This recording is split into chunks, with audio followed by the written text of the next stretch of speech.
오늘은 주님 주신 마음이 있어서 출애굽기를 잠시 내려놓고 이 말씀으로 여러분에게 설교하려고 합니다. 여러분, 우리는 큰 복을 받았습니다. 이 받은 복을 어떻게 쓰고 계십니까? 이것에 대한 주제입니다. 모르드게는 하만에게 개인적으로 미움을 삽니다. 하만은 모르드게의 혈통이 유대인인 것을 알고 모르드게 하나만 없애는 걸로 만족을 못하고 그가 속한 유다 민족을 전부 멸절시키려고 하는 무서운 흉계를 벌이고 있었는데, 당시 페르시아 제국 아하수에로 왕은 그 흉계를 모르고 유다 민족은 아하수에로 왕에게는 작은 부족과 같이 아주 하찮은 세력에 불과하기 때문에 그거 하나 없어진들 끄떡하지 않아요.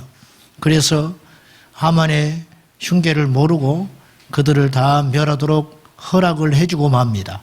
그래서 이제 하만은 이 칼자루를 쥐고 날을 정해놓고 그때가 되면 유대인 전체를 남녀노소 할 것 없이 죽여버리고 그의 재산들을 다 약탈하려고 하는 전령을 이미 내린 상태였습니다.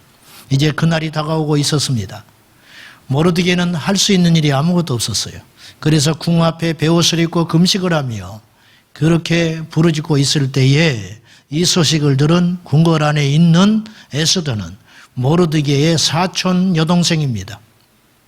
부모를 잃고 모르드게 밑에서 자라난 이 여인이 왕후가 되어 있었는데 자기 사촌 오빠가 그렇게 하고 있으니까 무슨 일인가 연고를 속이 타들어가는 거예요. 알고 나서 이제 내가 해줄 수 있는 방법이 없다 이렇게 말할 때 모르드게가 오늘 14절에 궁궐에 있는 에스더에게 보낸 이제 전령을 통하여 던지는 메시지가 이 말씀입니다. 우리 다시 한번 크게 읽어봅시다. 시작. 이때에 내가 만일 잠잠하여 말이 없으면 유다인은 다른 데로 말미암아 노인과 구원을 얻으려니와 너와 내 아버지 집은 멸망하리라. 내가 왕후의 자리를 얻은 것이 이때를 위함이 아닌지 누가 알겠느냐 하니 세 가지의 메시지를 분명하게 이야기하고 있어요. 첫째, 잠잠히 있지 말라. 두 번째, 네가 잠잠히 그 자리에서 있다 할지라도 이제 생략돼 있어요. 에스더서는 놀라운 책이에요. 에스더서는요 하나님이란 말이 안 나와요. 근데 어쨌든 다른 데로 말미암아 하나님께서 우리를 구원해 주실 것이다. 우리 죽지 않는다. 그런데 기억해라. 너와 내 집은 멸망하고 말 것이다. 세 번째, 네가 왕후를 그 자리에 앉게 된 것이 너의 재능, 너의 미모, 너의 능력이라고 생각하지 말아라. 이때를 이 환난을 대비하여 하나님께서 미리 숨겨놓은 축복이요 미리 허락한 비밀 병기인 것을 모르고 있느냐 이렇게 이야기하고 있는 거예요. 각성하라 이렇게 이야기하는 거예요. 굉장히 중요한 메시지를 모르드게가 에스더에게 던지고 있는 것입니다. 잠잠히 있지 말아라. 만약에 에스더 네가 네 자신의 안위를 위해서 잠잠히 있는다고 하면 결국 너도 망하게 될 것이다. 에스더는 방법이 없었어요. 그 전에 왕후가 왕의 말을 거절했다가 폐위되는 사건이 있었어요. 그리고 다시 뽑힌 자가 에스더란 말이에요. 근데 왕이 자기에게 마음이 떠났는지 바쁜지 30일이 넘도록 자기를 찾지 않았다 그 말이에요. 근데 자기가 무턱대고 나섰다가 나도 그냥 그 자리로 끝나게 된다 이 말이죠. 그러니 내가 나설 수 없다. 그랬더니 모르드게가 하는 말이 잠잠히 있지 말아라. 너 혼자 살겠다고 숨어 있지 말아라. 이렇게 이야기하는 장면이 오늘 본문이에요. 자, 이 문제를 해결할 수 있는 유다인들을 구원할 수 있는 유일한 힘은 아하수에로가 쥐고 있어요. 근데 아하수에로를 움직일 수 있는 힘은 에스더 유일하게 있는 것이에요. 여러분 이거 아십니까? 위기를 만드는 것도 인간이에요. 그리고 그 위기를 극복할 수 있도록 쓰는 존재도 인간이라는 걸 아십니까? 사고도 사람이 쳐요. 수습도 사람이 치도록 하나님이 하신 거예요. 제가 비유를 이렇게 들어보겠습니다. 여러분, 축구 경기에 골을 누가 넣습니까? 선수가 넣지 감독이 절대로 못 넣어요. 근데 그 축구 경기를 주관하고 그 축구 경기의 승패는 사실은 감독의 전략에 있는 거예요.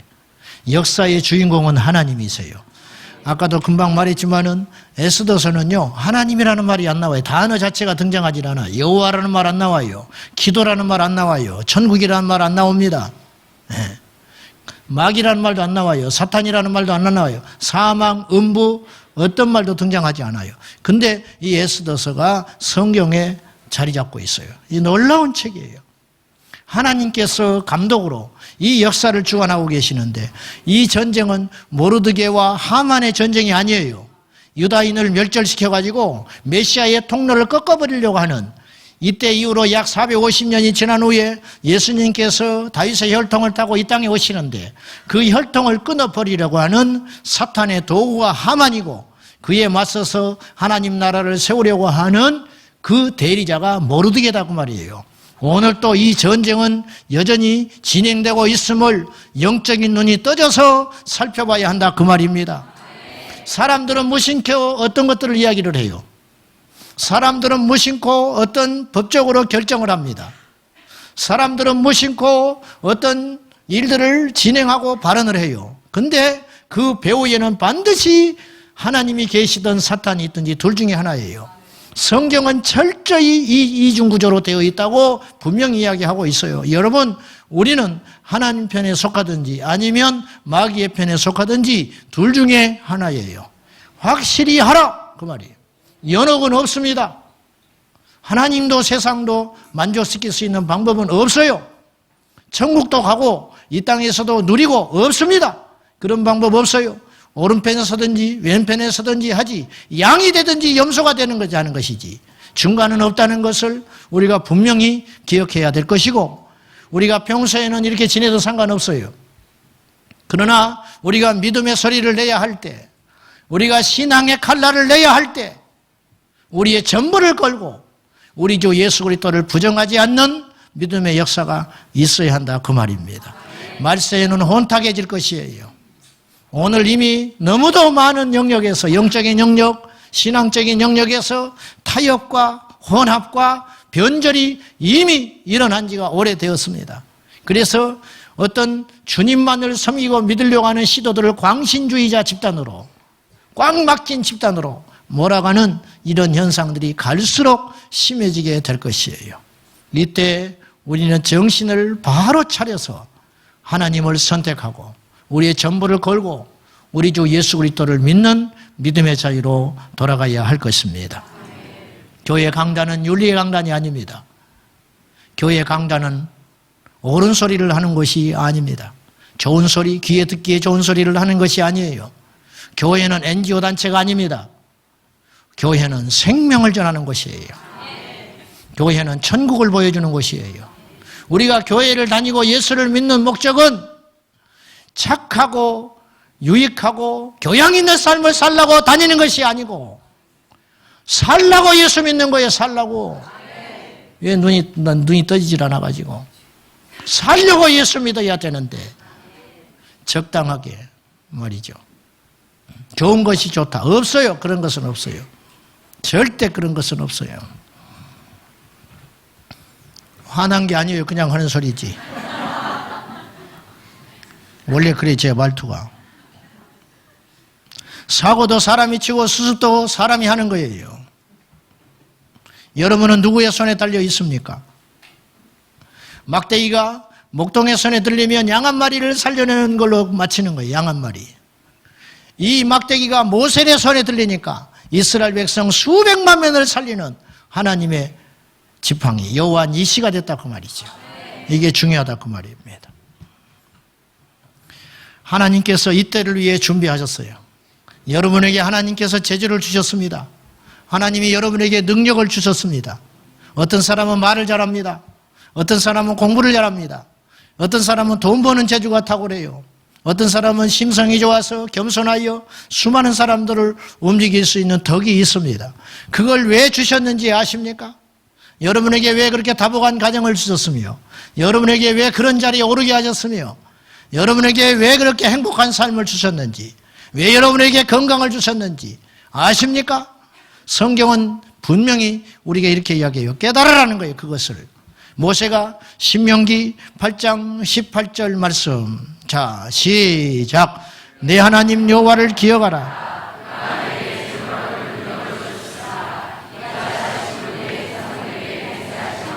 오늘과 같이 이루게 하려 하심이라.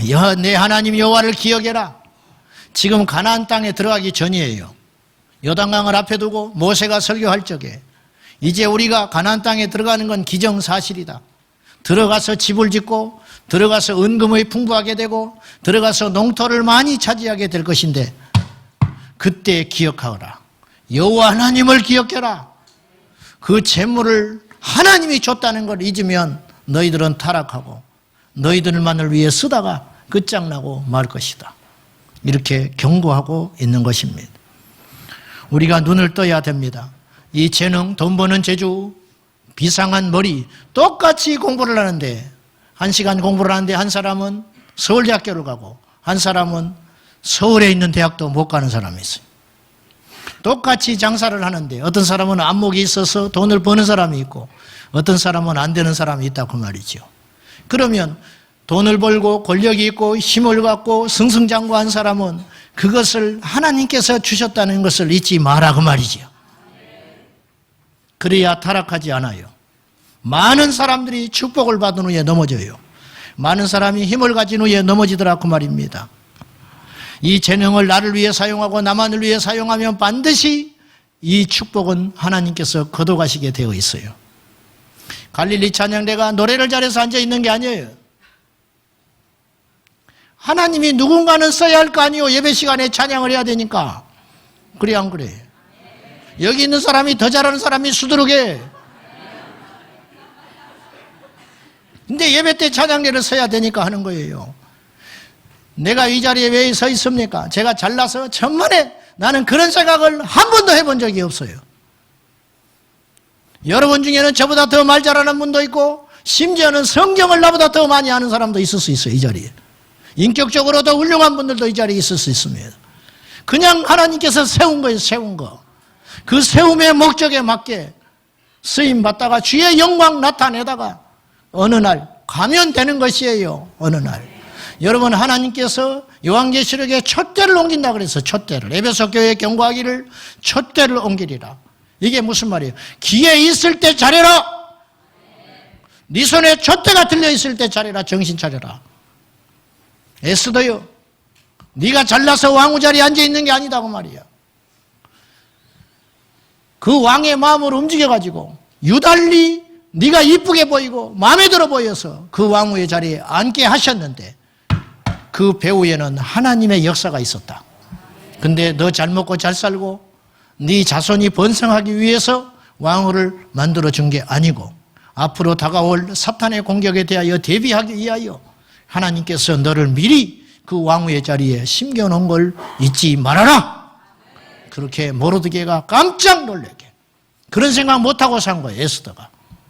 그런 생각 못하고 왕궁에 있는 거예요. 그냥 오직 관심이 무엇에 있었냐면 그동안 자기를 찾지 않는 아수에로 왕에게 모든 관심과 마음과 생각이 꽂혀 있는 거예요. 기도도 그렇게 하고 있었는지 몰라.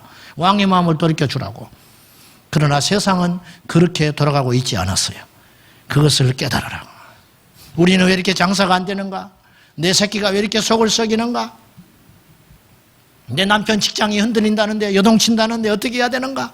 그거 우리 일상에 일어나는 심각한 고민이고 문제일 수 있어요. 그것을 뛰어넘는 뭔가가 있어줘야 한다고 말이에요. 뭔가가. 삼손은 당시 사사시대의 인류 역사상 전무후무한 복을 갖고 태어난 인물이에요. 사실은. 나귀떡뼈 하나로 블레셋 1000명을 죽였어요. 맨손으로 젊은 사자의 입을 찢어버렸어요. 맨손으로 여우를 300마리 잡았어요. 문제는 쓸데없는 곳에 그런 에너지를 낭비하고 산 거예요. 여우 300마리 잡아서 뭐 할 거예요? 그거. 개인 복수한 거예요. 개인 복수. 블레셋 1000명 죽인 것도 하나님을 위해서 죽인 게 아니에요. 개인적인. 여자들만 쫓아다니다가 삼손은 인생 망가뜨리고 눈알 뽑혀가지고 마지막에 정신 차려서 그때 한 번 한 거예요. 여러분, 우리가 이렇게 살아야 되겠어요? 우리가? 하나님이 왜 우리를 이 자리에 부르셨는지 아십니까? 하나님께서 우리 교회에 왜 부흥을 주고 계시는지 아십니까? 저는 두렵습니다. 저보다 많이 배운 목사님들이 얼마나 많은지 몰라요. 저보다 능력 있고, 저보다 공부 많이 하고, 저보다 인격적으로 훌륭하고, 저보다 병도 잘 고치시고, 설교도 탁월하신 목사님들이 우리 동연배에 얼마나 많으신지 몰라요. 근데 하나님께서 왜 우리 교회에 이런 은혜를 부어주시는가? 이해하고 들으십시오. 이것이 두려운 일이라 그 말이요. 촛대를 옮겨버린다. 촛대. 제대로 써라. 제대로. 교회, 공동체, 국가, 개인 모두 마찬가지예요. 여러분이 받은 복을 하나님의 나라와 영광을 위해 쓰지 아니하면 그것은 칼이 되어서 우리에게 돌아올 수 있다는 사실을 기억하시라 그 말이죠.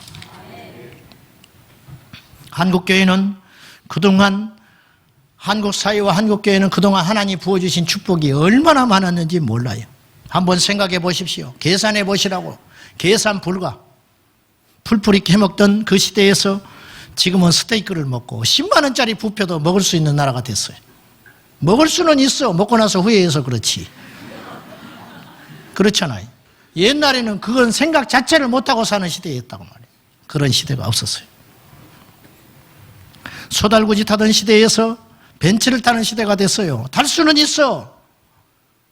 감당을 못해서 그렇지. 1953년에 우리나라 경제 규모는 13억 달러예요. 전 나라의 돈이 1조 3천억.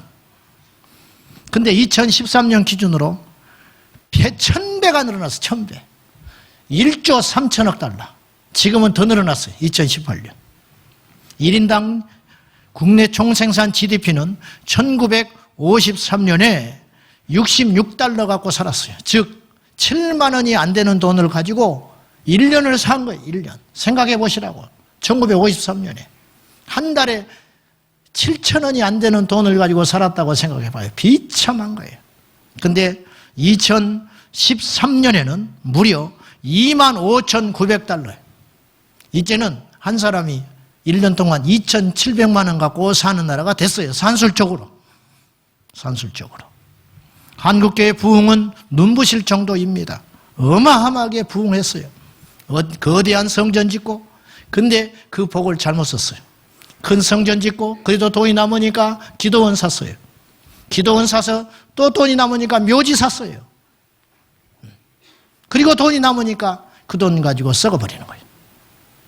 그 결과 한국교회는 내리막길을 걷고 있다는 걸 지금 우리 모두가 아는 사실 아닙니까? 불편한 진실. 그 책임은 목회자에게만 있지 않아요.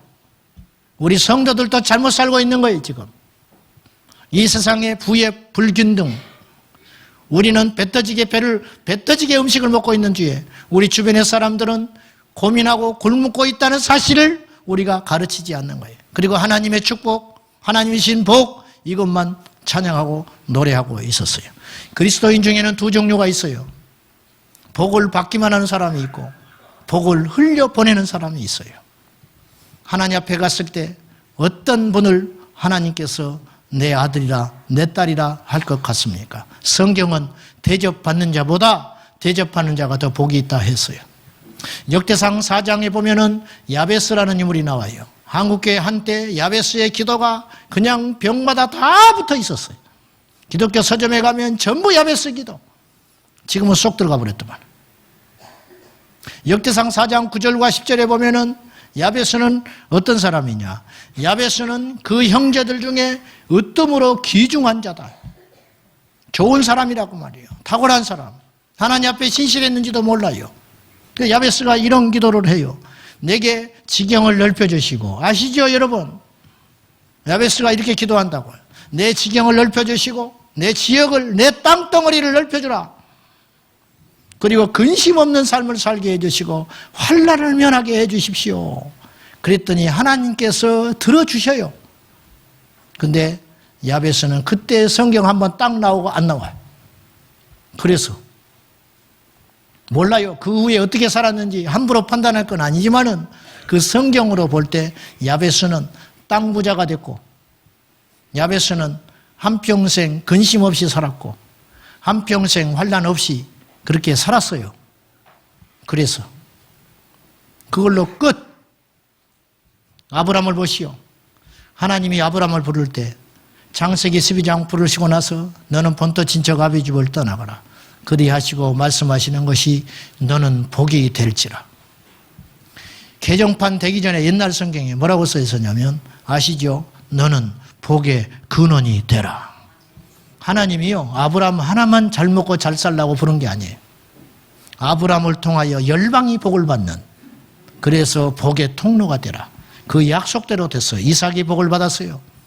야곱이 복을 받았어요. 요셉이 복을 받았어요. 그리고 대대의 메시아의 통로가 되는 축복의 그릇이 됐다 그 말이죠. 여러분, 우리는 이제 분명해졌어요. 우리 하나만 잘 먹고 잘 사는 소비적인 신앙으로 머무를 것인가? 아니면 우리를 주님께서 도구 삼아 하나님의 나라와 왕국을 건설해 갈 주님의 쓰임받는 지팡이가 될 것인가? 선택하시오. 선택하라. 시시하게 살지 말자고 말이요. 성경은 우리에게 분명히 약속했어요. 그의 나라와 그의 의를 구하라. 그러면 구하지 않는 것도 다 주신다. 다 주신다. 네 자식 걱정하지 말아라. 네 건강 걱정하지 말아라. 내가 다 책임져 준다. 오직 하나님이 기뻐하는 것에 초점을 두고 하나님의 마음에 너의 마음을 합하여 가지고 그곳으로 달려가거라. 주님이 그렇게 이야기하시는 거예요. 우리 하나님께서 우리에게 왜 복을 주셨을까요? 왜 우리에게 힘을 주셨습니까? 왜 우리에게 능력을 주셨습니까? 아십니까? 주님은 우리에게 감당하지 못할 환난과 시험은 주시지 않는다고. 아시지요? 고린도전서 10장 13절 말씀에 성경은 우리에게 분명히 약속하셨어요. 시작. 사람이 감당할 시험 밖에는 너희가 당한 것이 없는 오직 하나님은 미쁘사 너희가 감당하지 못할 시험 당함을 허락하지 아니하시고 시험 당할 쯤에 또한 피할 길을 내사 너희로 능히 감당하게 하시느니라. 여러분 중에 시험에 있는 분들이 있지요. 여러분 중에 어려운 문제에 봉착한 분들이 있으시죠. 하나님이 감당치 못할 시험 주시지 않았어요. 모르드게 유다인들에게 아무런 답이 안 보이죠. 힘도 없고 약하고 방법이 없지요. 근데 이 시험을 통하여 하나님의 영광을 받으시고 유다인은 승리했어요. 반드시 승리합니다. 저는 이 말씀을 이렇게 또다시 다른 방향에서 이렇게 말하고 싶어요. 우리가 감당하지 못할 시험을 하나님이 우리를 너무 사랑하기 때문에 우리를 정확히 아시기 때문에 허락지 아니하시고 만약에 우리에게 불편한 일, 고통스러운 일, 힘든 일이 생길 때에는 하나님께서 미리 힘을 주신 것이다. 그리고 피할 비상구를 막 열어놓고 우리를 그곳으로 인도하신다는 거예요. 이런 방향으로 이 말씀을 저는 이렇게도 한번 생각을 해봐요. 까닭 없는 시련과 이길 수 없는 시험이 오지 않듯이 까닭 없이 복 주시지 않는다. 목적 없이 우리에게 능력 주시지 않는다. 할렐루야. 우리에게 능력을 주실 때에는, 우리에게 복을 주실 때에는, 우리에게는 재능을 주실 때에는, 우리를 높이 올리실 때에는 반드시 이유가 있다. 그 이유를 발견하라. 그리고 발견했으면 그곳에 내 인생을 투자해라. 그것이 하나님 나라의 상급 쌓는 길이다. 그러니 자랑할 게 없지요. 내세울 게 없지요. 섭섭할 게 없지요. 결과가 시원찮다고 시험될 이유가 하나도 없는 것이지요. 무슨 필요가 있어요? 에스더를 왕위의 자리에 올려주시고 하만으로 표현된 사탄의 역사를 미리 이기시라고 숨겨놓은 병기. 우리의 적이 누군가를 바라보는 눈이 열려야 돼요. 오늘 본문에 하만과 모르드기의 싸움이 결코 아니라고 이야기했어요. 제가 오늘 이 시대도 마찬가지. 우리가 정치인하고 싸우는 게 아니에요. 지금 우리가 다른 어떤 사람들과 싸우는 게 아니에요. 눈에 보이는 자를 미워하면 그 사람은 세상에서 제일 어리석은 자예요. 다시 한번 부탁드리지만 우리의 적은 눈에 보이는 적이 아니고 우리의 적은 보이지 않는 진짜 영적 원수가 있다는 걸 기억하셔야 돼요. 교회 안에서 내부 정질하면 안 됩니다. 가정에서 부부끼리 불화일으키면 안 됩니다. 형제끼리 미워하고 서로 비난하면 절대 안 됩니다. 교회를 다니면서 섭섭해합니다. 왜 섭섭할 게 뭐가 있어요? 마음을 옹졸하게 갖지 말고 마음을 넓히셔야 됩니다. 알겠습니까? 마음을 넓히셔야 돼요. 품어야 됩니다. 사랑하고 존중하고 말이지. 내 뜻과 뭔가 맞지 않는 생각들이 있다 할지라도 절대로 그 사람을 매도하거나 그 사람을 어떤 패거리로 몰아낸다든지 그런 일들이 절대 일어나면 안 되는 거예요. 우리의 적은 누구냐? 영적으로 제가 이렇게 정의를 내려보고 싶어요. 우리의 참된 적은 하나님 나라에 대적하는 사탄의 세력들로서 이들의 궁극적 목적은 영혼을 사냥하여 지옥으로 끌고 가려고 하는 모든 괴계는 우리의 적이에요. 그러니까 팔색조를 입고 나타나는 거예요. 이렇게도 저렇게도. 근데 결국 목적은 한 가지. 그 영혼을 파괴시켜가지고 붙들고 지옥으로 끌고 가버리는 거예요. 어떤 때는 거룩하게 나타나요. 천사로 가정에서 나타난다. 어떤 경우는 목사를 쓰기도 해요. 어떤 때는 법을 쓰기도 해요. 어떤 때는 총칼을 들고 덤벼들기도 해요. 이런 것들을 우리가 잘 살펴봐야 한다 그 말입니다. 그래서 모든 인간과 모든 사물, 모든 환경이 하나님의 도구가 되듯이 모든 환경과 사람과 여건이 마귀의 무기도 될 수 있다는 걸 기억하셔야 돼요. 심지어는요, 우리의 가족도 마귀의 도구가 될 수 있어요. 성경은 이렇게 이야기합니다. 마태복음 10장 34절 시작. 내가 세상에 화평을 주러 온 줄로 생각하지 말라. 화평이 아니요 검을 주러 왔노라. 내가 온 것은 사람이 그 아버지와 딸이 어머니와 며느리가 시어머니와 불화하게 하려 함이니 자기 집안 식구이리라. 내가 사랑해야 할 그 가족 식구들이 어느 날 사탄의 손에 딱 붙들리면 바로 원수가 된다. 영적 원수. 우리가 부모를 공경하고 효하고 형제 자매와 사이좋게 지내고 자식을 위해서 내 목숨을 걸 만큼 사랑해 주는 것과 별개로 만약에 내 자식이 하나님을 대적하고 내 자식이 그대로 두면 지옥으로 갈 수밖에 없는 상태에 있다면 우린 이렇게 선언해야 돼요. 내 평생에 내 자식을 이 땅에서 보지 못한다 할지라도 그 영혼이 구원받을 수 있다면 하나님 뜻대로 하시라고 그런 과감한 기도를 할 수 있어야 돼요. 이 말씀이 이단에게 악용되고 있는 거예요. 오늘 처음 교회 오신 분들은 저에게 광신자적이라고 이야기할지 몰라요. 그러나 이 땅에 어떤 대가를 지불해서라도 지옥불에 멸망받지 않는 것은 결코 어리석은 일이 아니라는 것을 기억하셔야 될 것입니다. 지옥에 안 가봐서 그래요. 안 가봐서. 많은 사람들이 돈 때문에 지옥 갑니다. 그 모든 것이 사탄의 도구가 될 수 있어요. 우리 신앙의 방해가 될 수 있어요. 가족, 내 명예, 내 자존심, 내 사지백체도 내 방해꾼이 될 수 있다고 성경은 이야기해요. 그래서 네 손이 범죄하거든 잘라버리라는 거예요. 네 눈이 범죄하거든 뽑아버리라는 거예요. 네 발이 범죄하거든 잘라버리라는 거예요. 사지백체에 멀쩡하여 지옥에 끌고 가는 것보다 절뚝발이로 눈 하나 없어서 손 하나 없어서 천국에 가는 것이 낫지 않냐. 성경은 이렇게 이야기합니다. 우리 주님이 좋은 것이 좋다, 화평 주러 온 분이 아니라 검을 주러 왔다. 두 사람이 사이좋게 잘 지내고 있었어요. 근데 하나님께서 검을 하나 툭 던져주니까 한 사람이 검을 취했어요. 말씀을 취했다. 성령을 받았다. 은혜를 받았다. 천국과 지옥에 눈을 떴다 이거예요. 그러니까 그때부터 평화가 깨지는 거예요. 평화가. 주일날 놀러 가자. 싫다. 좋은 차 사줄게. 필요 없어. 그 돈 하나님께 드리자. 뭐야 이거? 뭐야? 엄마, 나 이 직장 못 다닙니다. 왜? 어떻게 들어가는 직장인데? 주일날 출근하라 그러니까 못 오면. 너는 그때부터 내 자식 아니다. 내가 너를 위해서 얼마나 많은 투자를 해줬는데. 네가 하루아침에 너 선택해. 하나님이냐 나냐. 울면서 무릎 꿇고 어머니, 나는 그래도 어머니를 사랑하지만은 하나님을 버릴 수 없습니다. 그때 이 어머니가 얼마나 좌절을 느끼겠어요. 하나님한테 내 새끼 뺏겨버린 느낌이 안 들겠어요? 우리 예수님이 그거 하러 오셨다는 거예요. 그거 하러. 여러분 기억하세요.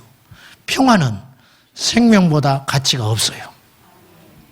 이 세상에 가장 가치 있는 것은 생명.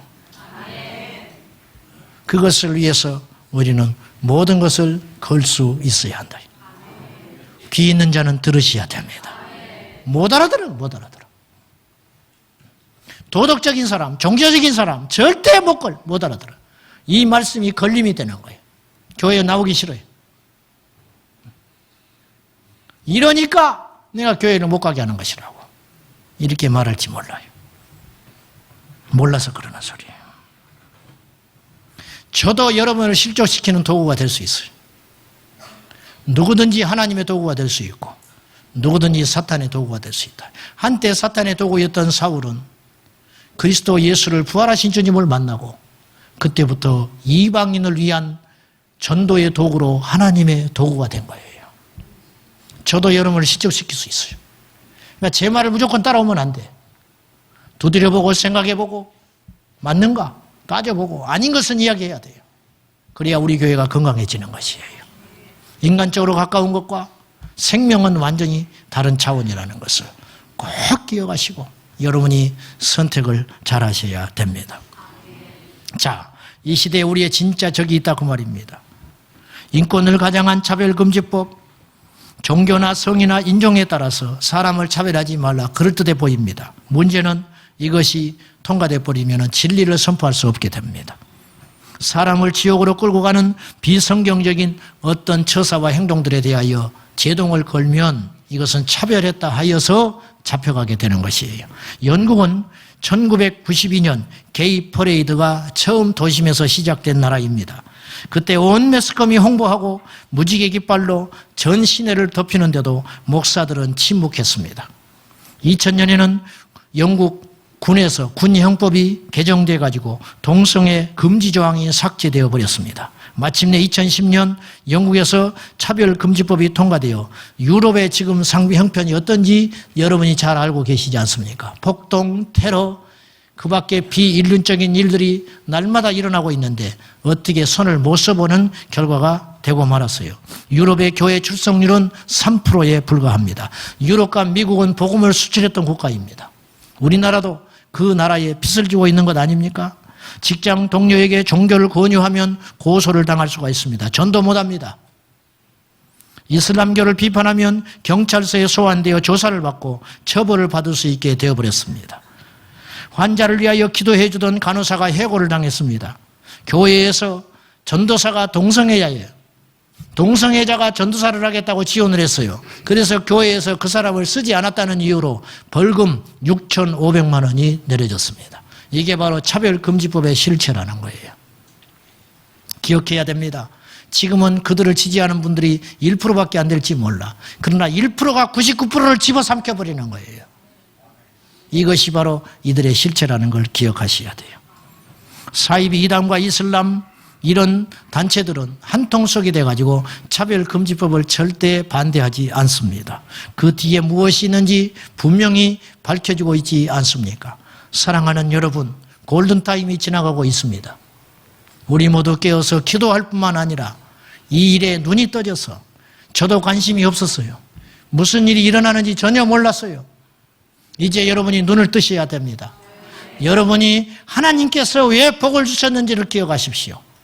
왜 하나님께서 우리 교회에 오시게 하셨는지 기억하십시오. 그리고 큰 기도를 하셔야 돼요. 큰 기도.